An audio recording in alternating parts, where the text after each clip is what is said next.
Hello, everyone, and welcome to this week's edition of Phillies Talk Podcast for February 5th, 2023. Temperature is starting to rise again, and I'm joined again by my good friend, Matt Veasey. How are you, Matt? Awesome. Rich, how are you? Very good, very good. So we got a little taste of old man winter past couple days in the area, but we also had a preview of spring as the Phillies truck departed Citizens Bank Park for the warm shores of Clearwater. Yeah, it's coming. Just 11 days until pitchers and catchers report, and it's 9 days, 2 days earlier for anybody who's in that's going to be participating in the World Baseball Classic. So that's kind of unofficial. It's really 11 official days till the pitchers and catchers report, and then we got just 20 days, Rich. So it's less than 3 weeks. 3 weeks from yesterday, the first split squad games down in Clearwater. The Phillies have the Yankees coming in down there to Clearwater for the first game that the home fans will be able to get to see.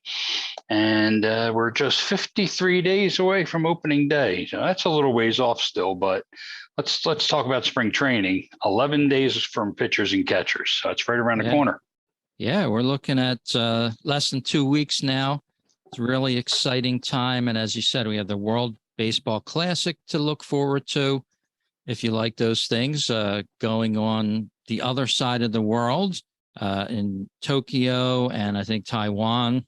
And then in this neck of the woods, it'll be down in Florida with a finals going off scheduled for March 21st. So, yeah, I'm looking forward to it. I've followed most of them since they've been going on. They're good games. You know, the players have real, at least most of them, you know, some of these guys are playing for they may talk a good game, but when they're playing for like Team Israel or, you know, Team Germany or whatever, they don't have a chance to win really. And most of them are Americans playing for those countries. So it's, when you get down to the real, the big names though, the United States, Japan, you know, Mexico, the Dominican Republic, especially Venezuela, you know, nations like that, they're really in it to win it, and there's a lot of national pride among those guys. So, you know, when you start looking at the final, maybe the top 4 or 5 teams, it's a really interesting tournament. Yeah, and a lot of, as you said, MLB players involved. Mike Piazza, I think, is managing the Italian squad. Yes, he is. Year. And Norristown zone. Yeah, some other players picking up with different teams from across the world. So it should be interesting to check that out. A lot of people were talking about they hope that the injuries don't happen to their favorite players that choose to participate in this, but that could happen anytime, really. Sure. I guess that's always a concern, but they're going to be, these guys are going to be playing ball. They're not most of these guys, probably everybody, Rich, these days, it's not like it was decades ago. These guys stay in great shape all year round. So it's not like most of them are even going to need to be, they're not going to need to be in physical shape. Most of them are going to need to be in, quote, game shape. You know, they're not going to play competitive baseball games for a while. But with them reporting, just over a week from now, for the WBC guys will be reporting to their camps. They're going to have about 3 weeks before the WBC games begin. That schedule, I think, opens up something like March 7th, March 8th. So it should be interesting. Somewhere around that second week of March, I think the WBC schedule opens up. Yeah, I happen to have it up on the screen if you're watching the live stream of this, as we're doing it live here on Facebook on the Fightin' Phillies blog page here. And as you see, Pool A is Chinese, Taipei, Netherlands, Cuba, Italy, and Panama, starting off March 8th in Taiwan. And then Pool B, Japan, Korea, Australia, China, and Czech Republic. They'll play in Tokyo, Japan, March 9th through the 13th. So Interesting. I wonder if that balloon will make an appearance over there in Pool B. Which one? I think there were a couple balloons, weren't there, Richard? Rumors were a couple balloons. I don't know, but yeah, it leads me to believe, something was going on, but, wasn't there a song about that? Fly Me Away, My Beautiful Balloon, something about that? the 99 Luftballons. I don't know. There were Yeah. a lot of Yeah. different balloon songs, I think, but Yes. in any event, yeah, the Chinese are supposedly will have a team there in Pool B. I don't expect much of them, so that's definitely a Japan Pool B. Japan's a favorite to win it all, which they've done a couple times in the past. Korea's got a really good team, and don't sleep on the Australians. They play some. They're getting increasingly competitive on the world stage in Australia, but that should be a mostly Japan Korea action down there. Yeah, and over in the U.S., it'll be played in Phoenix and Miami. Pool C, the USA, Mexico, Colombia, Canada, Great Britain. Then Pool D in Miami, Puerto Rico, Venezuela, Dominican Republic, Israel, and Nicaragua. So, yeah, I didn't want to skip over that Pool A that you gave over for a second ago. Chinese Taipei, which is basically Taiwan. They'll have a good team. Cuba is always one of the top competitors. They'll probably be the top ones there. So Netherlands, they're sneaky sometimes because it's not just, when we think of the Netherlands, everybody thinks of snow and skiing and Julie Andrews spinning around, on the top of a mountain. But the Netherlands picks players from territories that are Netherlands territories, so that you get some islanders there from the Caribbean islands. So the Netherlands is a sneaky club too, but I would expect Cuba out of Pool A, Japan out of Pool B over there, and they'll probably be semifinalists. And then you just mentioned Pool C. The U.S. is certainly a big favorite there, but Colombia and Mexico will have tough teams. Canada is always a little bit sneaky. I still think be an upset if the United States doesn't come out of Pool C. And Pool D is going to be just a killer. I mean, over there they got the Dominicans, who are a powerhouse, but they also have Venezuela and Puerto Rico are both really good teams. And those are kind of rivalries those three have going. Israel has some American players there.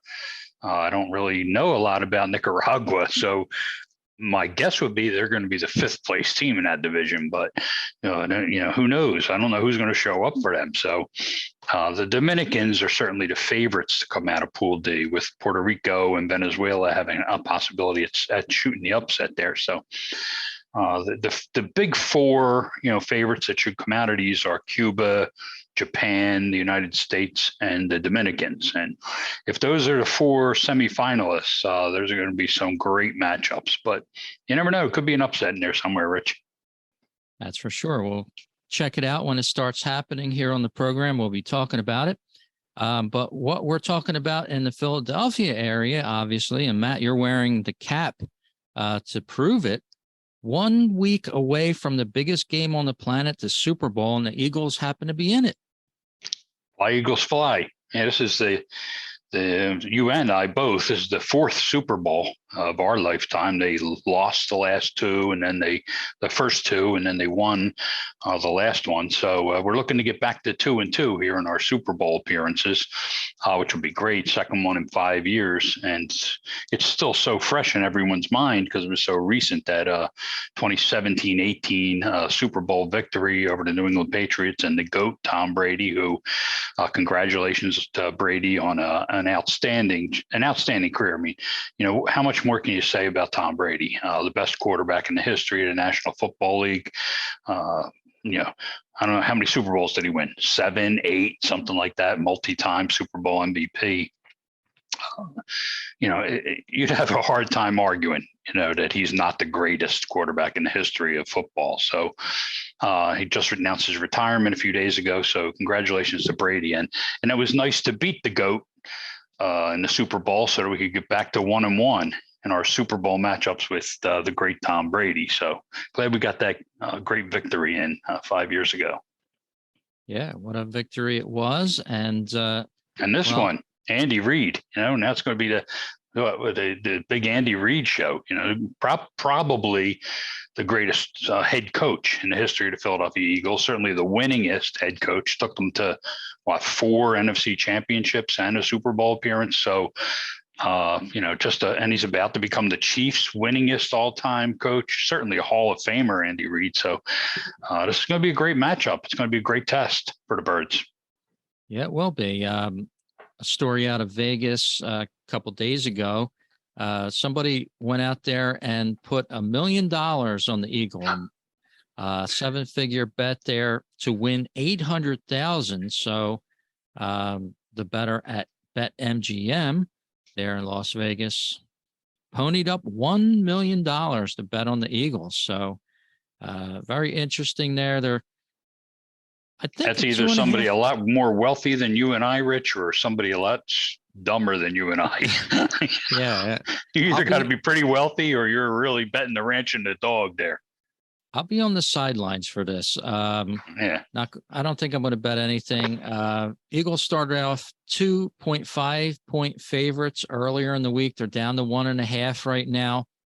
The money line, as we just said, is minus 125 to win 100. So getting close to even money for them. But that would be a good wager if you're an Eagles fan, because you don't have to put up a whole lot to win 100. If they were big favorites, you'd have to put 300 up to win 100 or 400 to win 100. But this is evidently going to be a close matchup, according to Las Vegas odds makers.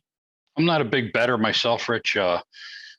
As a little kid, I was a big Oakland Raiders fan. I loved Kenny Stabler and Madden, and that whole crew with Fred Blitnikoff and Dave Casper and Fimato. I mean, the whole early mid 1970s Raiders team. I really loved that team, and they went to the Super Bowl. I guess I was about maybe 13 years old, something like that.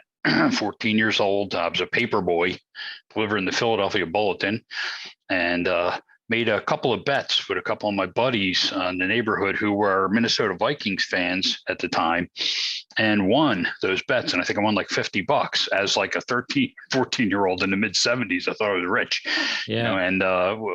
which is basically my entire, that's what I made in a week, delivering papers. So I thought I was going to be this great bettor, and it turned out it's probably the last bet that I actually ever won in my life. Sometime in my early 40s, I stopped betting.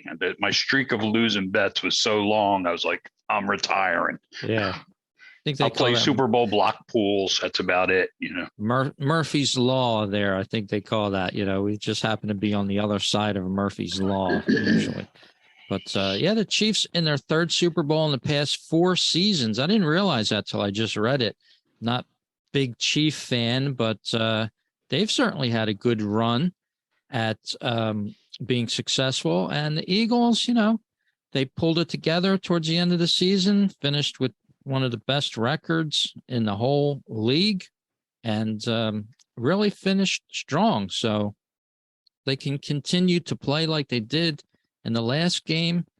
We may see a victory here in Philadelphia, but a week from today, Rich, a week from right now will be a game, an hour and a half away from game time. So it'll be a lot more exciting as the week moves along. But we still got a week to kind of chill out. But as the week goes on, it's going to build. Yes, it will. Any score predictions that we can put down? We can write down, not for betting purposes, mind you. I haven't looked at it enough to. Last year, 5 years ago when they were in, I predicted the score exactly correct for the Eagles. Okay. I think I predicted it to be a blowout. Whatever what was the final of that game? Something like, I don't know, 41 to 33, I think it was. Something and I think the pregame I had predicted that the score was going to be 41 to 10. I was full of beer muscles, and thinking that the Eagles are going to blow them out. And, they looked pretty good for a while there. But, you can never count Brady out. And it turns out, he was in the game right to the last play. threw up that Hail Mary to Gronkowski right at the goal line.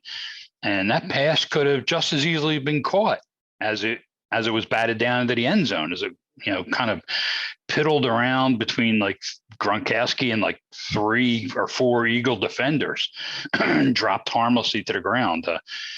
I was having a nightmare flash, when I saw the ball coming where it was, and Gronkowski down there looked like he was about a foot taller than all the Eagle defenders. I was like, oh, this cannot happen. Yeah. And then, if he would have caught that, they would have had that 2-point conversion. There's no way they would have not gotten that 2-point conversion after that. And then we're talking overtime, and anything can happen.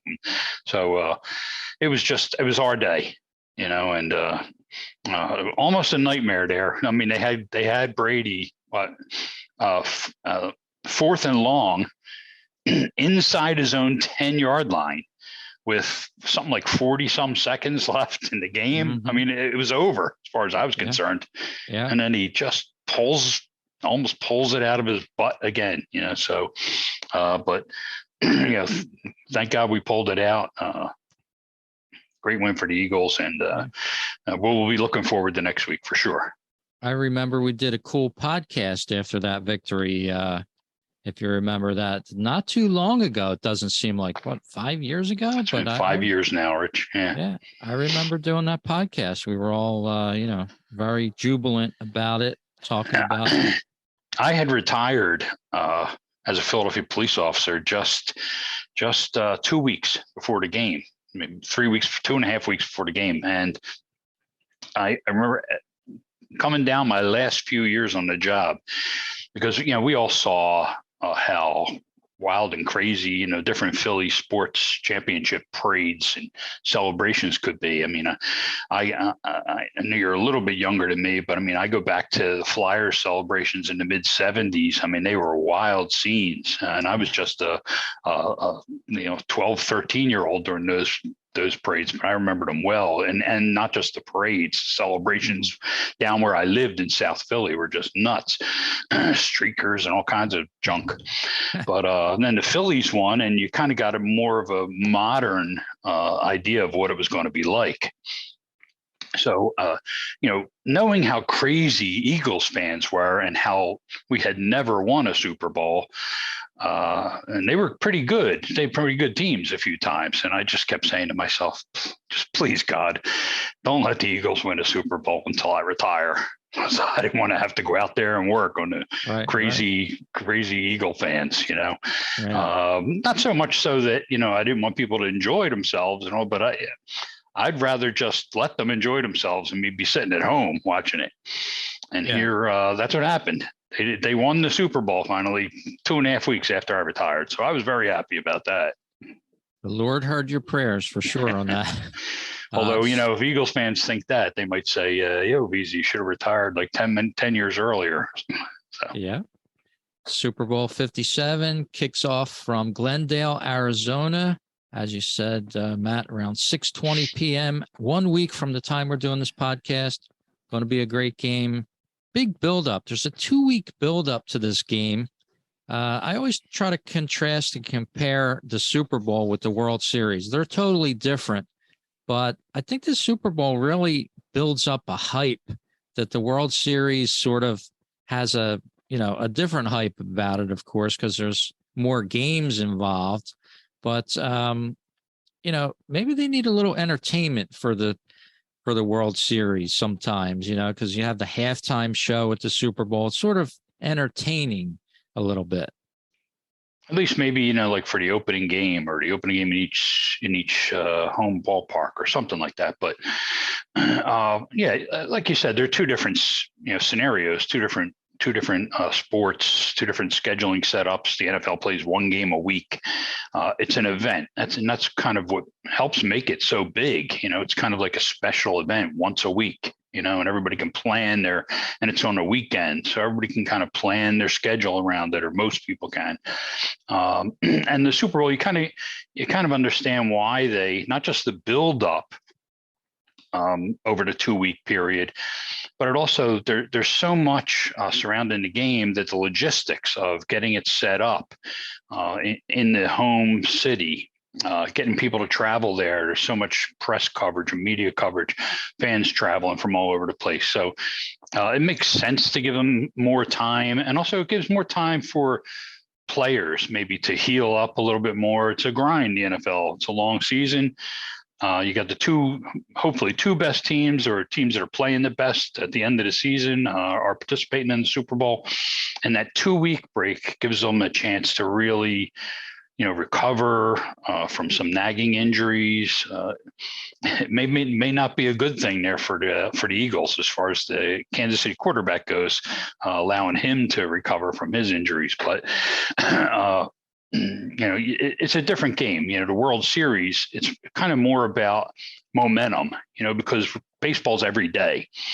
So you have the playoffs are going on all through October, and there's just, for the teams that are advancing, there's a certain momentum that you don't want to take a week off in between. You want to just keep that momentum of for both teams rolling from the championship series into the World Series. So 2 different games, 2 different scheduling scenarios, but I understand what you're saying about entertainment buildup. I think MLB has been trying to incorporate elements like that, but just because of the type of event it is, and it's a 1-day, 1-shot deal, the Super Bowl, you're never going to get the same kind of, hype buildup for one event as you are for a best-of-7 series.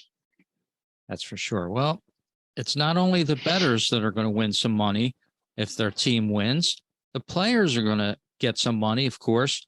And it was reported this week that the winning Super Bowl players from this game, Super Bowl 57, will get $157,000 each there out of this game. So something on the line for them to play as well. Of course, article that I'm reading here says Chiefs quarterback Patrick Mahomes, his contract is worth nearly $500 million. That's a drop in a bucket for him, but for some of those players, it'll be a nice little bonus. Losing team will bring home $82,000, according to sportscasting.com. That's a big difference. It's almost half. So 157 grand to 82 grand. They're just getting to the Super Bowl. You're getting a nice little bonus, a nice little chunk of change. But the difference there, the difference can buy you a new wing on your house or something, buy you a new Range Rover. So yeah. Not bad. So a lot on the line for that. And of course, as we said in the start of the show, this baseball talk podcast here anyway, the Phillies. Is this a baseball talk? Right? Yeah. We sashayed over to football for a little bit. Well, it's understandable here in Philly, right? We get this once every 5 years now. So yeah, that truck. I don't know if you saw the picture. I always look forward to seeing the picture of the semi pulling out.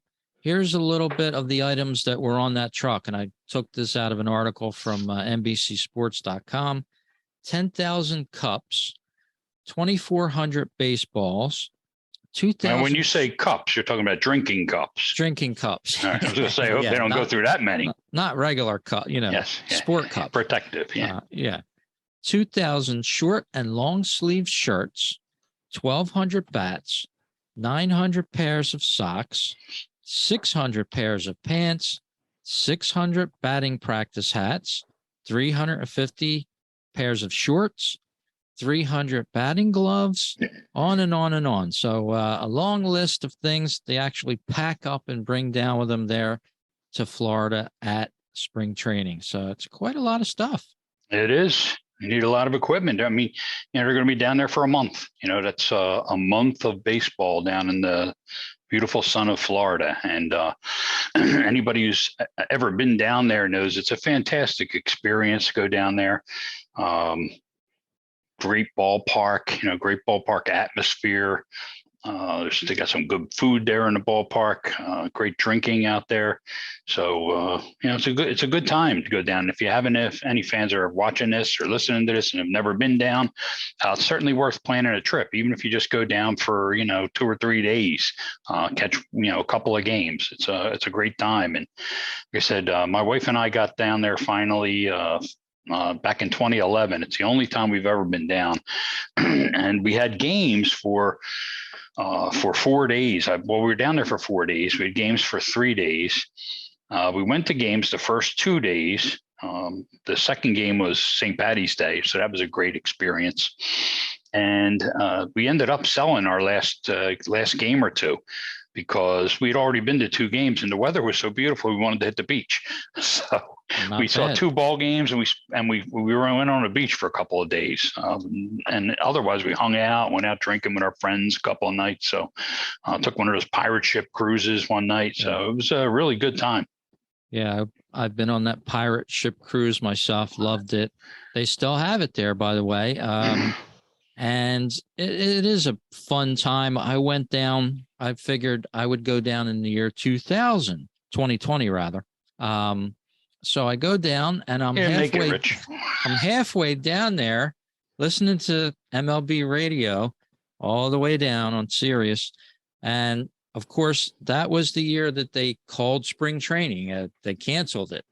So I'm there and somewhere around South Carolina, and okay, the camps are closed, was the announcement. And I had my reservations anyway, so I went on with my plans. But of course, when I get down there, no spring training, only locked gates in Clearwater at the Phillies camp. I did get to go into the gift shop at the Yankee Stadium, but that was about it. So I remember you posting some of those pictures. What a crazy time. Thank God we're past all that.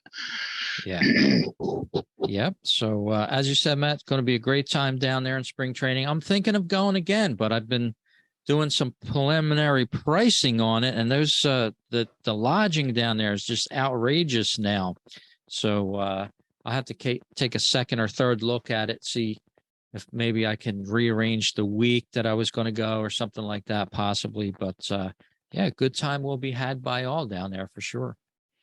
Yep, you're going to see another good thing about spring training too. If you're a real fan of the team and you like to see some of the younger players, if you can get down there. I always like to try to plan when we went. I like to plan to go for that St. Patty's week because I just like the atmosphere of that St. Patty's game. But if you can get down there early in the first 10 days, 2 weeks of camp in the spring training Grapefruit League games, you have a great chance of seeing some of these younger players and prospects who are getting down there and who have been invited as non-roster invitees.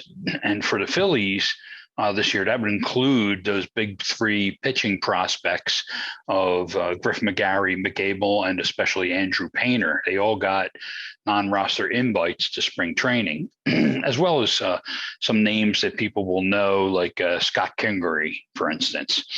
Sam Coonrod, I think he just got DFA'd, but he may be coming back as a non-roster invitee. So Scott Kingery is a guy who actually has a chance to make it this year out of spring training, make the roster if he has a good spring. And it'll be his kind of last shot, Kingery. He's going to be, not that he'll be a free agent after this season. Technically there's a club option on his contract, but they're not going to pick that up, Rich. So this is the last chance probably that anybody's going to get to see Scott Kingery in a Phillies uniform. And he certainly is trade bait at any point at this time as well. So maybe people who like him, I know there's still a few of them out there. Certainly I and most people would be rooting for him to finally put it all together. But last chance to see Kingery, and as well as maybe a first chance to see some of these hotshot young pitching prospects. Yeah, sounds great. Love to get down there. So maybe in a month or so or less, we'll be able to talk from down there, and we'll do a show, stream it live here on wherever you're watching us from, Facebook, or if you subscribe to the show on our podcast platforms all over YouTube, Apple Music, Google Podcast. We'll have some color commentary from there, hopefully. So look forward to that. And of course, we have some more big news to report. And this is kind of old news right now, but we have an ex-Philly that made it into the Hall of Fame. Yes, we did. Scott Rowland, third baseman, one of my favorite players from back in the day. In that period, but in that lull period, I like to say, where between like those great '80s teams, late '70s, mid late '70s and early '80s teams, and then the kind of the twilight of Schmidt's career, where they tried to contend, and a couple of times they got close, but never could really push it through. And then once that all broke down from the say the late '80s through the very early 2000s, maybe around 2001. So we're talking about a good 15-year stretch, Rich, where we lived through it. There was really only one team, and that was the 1993 kind of miracle team. That's why kind of everybody loves those guys. There was nothing in there except for a few really great gems of individual play. And one of those was Scott Rowland. We got to see him break in here. We got to see him become a Rookie of the Year here, win his first few Gold Gloves here, make his first All-Star team here. So over the time that he was here, Rowland was it was so obvious that he was a fantastic player. Of course, you don't know when a guy's playing his first 4 or 5 years that he's necessarily going to be a Hall of Famer, unless it's maybe somebody like Mike Trout or Ken Griffey Jr. Rowland's the kind of guy who his value, built over the course of a long career. Jaffe's WAR system, the JAWS system that's used out of Baseball Reference, measured Scott Rowland as the 10th best third baseman in the history of the game. And of the 9 players who rank ahead of Scott Rowland as third baseman, 8 of them were already in the Hall of Fame. The only one who wasn't was Adrian Beltre, who wasn't eligible. Beltre will be eligible next year, and he'll get in. He'll probably be a first ballot Hall of Famer, or certainly within the first couple of ballots. So now Rowland, behind him, Edgar Martinez is 11th. Frank Home Run Baker is 13th. So Rowland was the only one of the top 10 who was eligible who wasn't already in the Hall of Fame.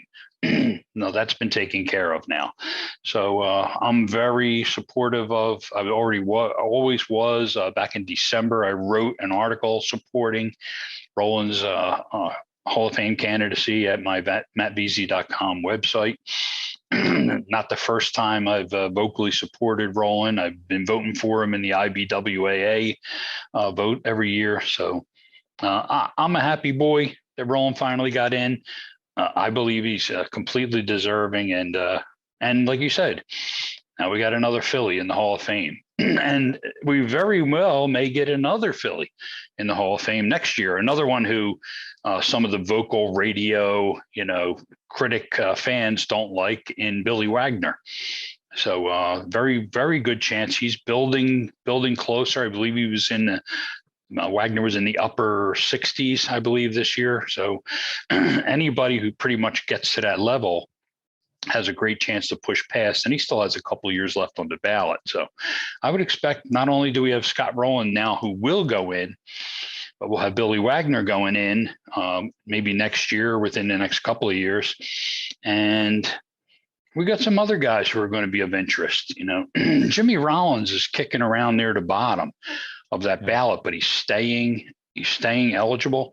It would not surprise me at all, Rich, if you saw J-Roll have the same type of a rise through the voting that you saw Scott Rowland have over the next, say, 5 years.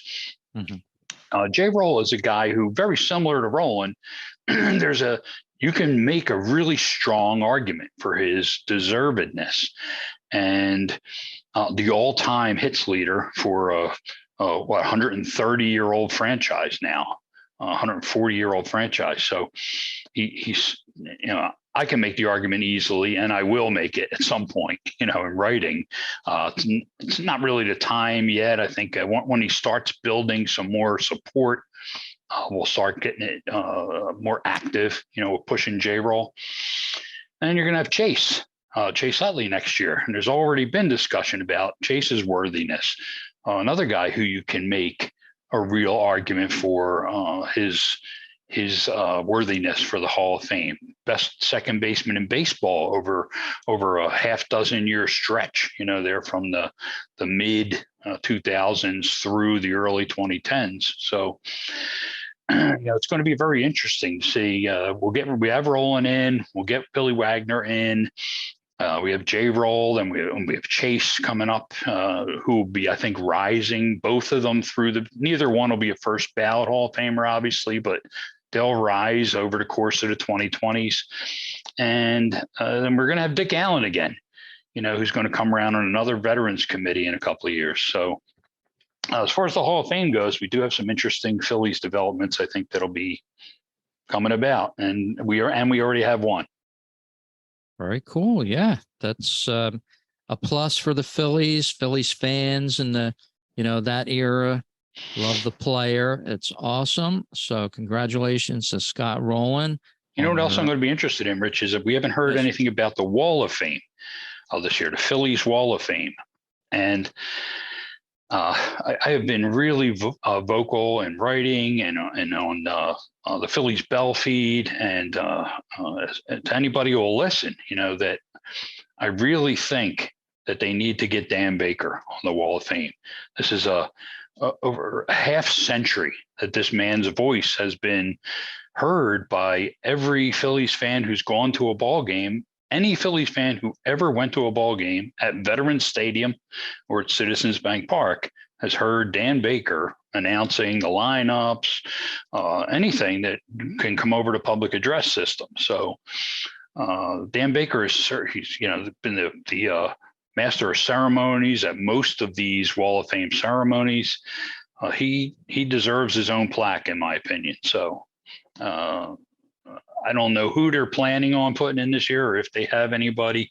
At some point, they're going to start putting these 2008 guys in, well deservedly. They got a parade of them who are going to be going in at some point. Yep. But I really would like to see them get Dan Baker in the Wall of Fame. Very cool. That would be a great honor. And yeah, you just can't imagine a time when there won't be a Dan Baker at the stadium. But yeah, he's put in a good career there. Awesome. So glad to hear his voice and can't wait for opening day. Speaking of opening day, and before opening day, the Phillies just announced, or the NBC Sports rather, just announced that they're going to pick up 13 games in spring training. It sounds like a lot of games this year, including the March 17th game against Toronto. That's the St. Patrick's Day game. That's the day that I plan to want to be down there in Clearwater, but it seems to be such a busy time. Everything's sold out. So I might rearrange my plan, but that one's going to be a broadcast. And if you're watching our video feed here, as we're taping the show, you can see the other games, the Yankees towards the end of February. They're grabbing those first couple of games there. If I say February 25th and 26th against Minnesota, those are the first two home games in Clearwater. So that's good. That's good to see. Yeah. Less than 3 weeks away, Rich. Yeah, 3 weeks away. 3 weeks from now, we'll be watching Phillies baseball. We're going to be watching baseball, living large. What a great time it will be. And checking out the rest of the spring training schedule here. It's pretty full. Not sure if you can see that schedule, Matt. Yeah, just a couple of days off. Yeah. Yeah. Just, traveling down to the Blue Jays on the 5th, at the Orioles on the 6th of March, and then 3 home games in a row. That would be a good time to go there for me, I think. And when are you talking about? When are you thinking about? Well, right now I was thinking the 7th, 9th, and 10th is 3 home games, sort of right in the middle. And you got a beach day in between there, Rich. The 8th, you go to the beach. Yeah, an off day built into the middle of that. So, let's see what plans can be made. But Philly spring training right around the corner. I'm very excited. This podcast has a new host. I just put us over onto a new host today. So for most of you, you won't know any different. But we're over at Libsyn now, Libsyn Podcasting. So they're one of the biggest podcast hosts on the planet. They're going to help distribute this show a little bit more. And I think we're going to be more popular this year, Matt. And because, with the World Series and all the Phillies we're in, it's got some spin to it. So why don't you tell the listeners where they can find you? I got my ham about ready to go on. In fact, tell them where you're going to be found online, and I'm going to run over and put my ham in. I'll be right back. Okay. Well, while Rich is taking care of his ham, I'll be a little bit of a ham here and tell everybody you can find me. The best place to find me is at Phillies Bell. Just like the bell that you see here in the background there at Citizens Bank Park, whenever you go to the games, Phillies Bell. So go to at Phillies Bell on Twitter.